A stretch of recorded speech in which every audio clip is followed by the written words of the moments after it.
En République démocratique du Congo, plus de 470 enfants ont été recrutés dans les rangs des groupes armés au cours de l'année 2021 dans la province du Sud Kivu. Selon la mission de l'Organisation des Nations Unies en République démocratique du Congo, 50 d'entre eux, dont 12 filles, ont été tuées et 169 ont subi des violences sexuelles. Ces statistiques ont par ailleurs été présentées le 12 janvier à l'occasion de la célébration de la Journée internationale des enfants soldats.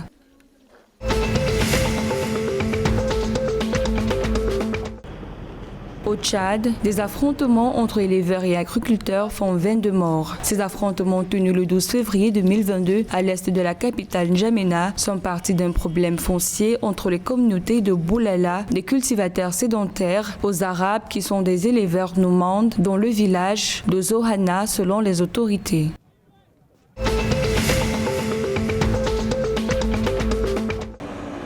Coopération sécuritaire. La Guinée équatoriale et la Serbie conviennent de renforcer leurs relations dans le secteur de la défense et de la sécurité. Il s'agit selon les autorités que le pays bénéficie de l'expertise de la Serbie dans les domaines sécuritaires tout en renforçant les besoins sécuritaires de la Guinée équatoriale. Par ailleurs, les autorités guinéennes ont imploré le soutien du gouvernement de la Serbie pour soutenir la Guinée équatoriale dans la lutte contre la piraterie maritime dans le golfe des Guinées.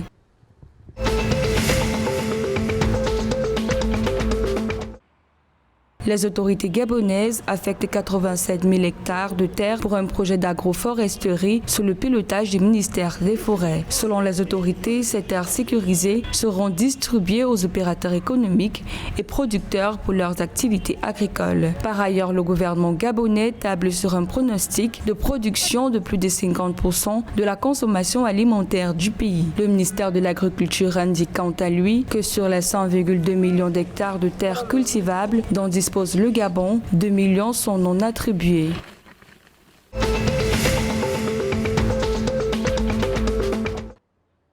Prévision de hausse de la production du bois au Cameroun au cours des 3 premiers mois de l'année 2022. Selon le test prévisionnel de conjoncture de la Banque des États de l'Afrique centrale, la production forestière va s'inscrire à la hausse au premier trimestre 2022 en raison d'une météo plus clémente avec le passage à la saison sèche plus propice aux activités forestières. Par ailleurs, pour relancer la production du bois, le gouvernement camerounais a récemment décidé d'apporter son soutien aux sociétés forestières actives en leur concédant près de 300 000 hectares de forêt à exploiter dans les régions de l'Est et du Centre.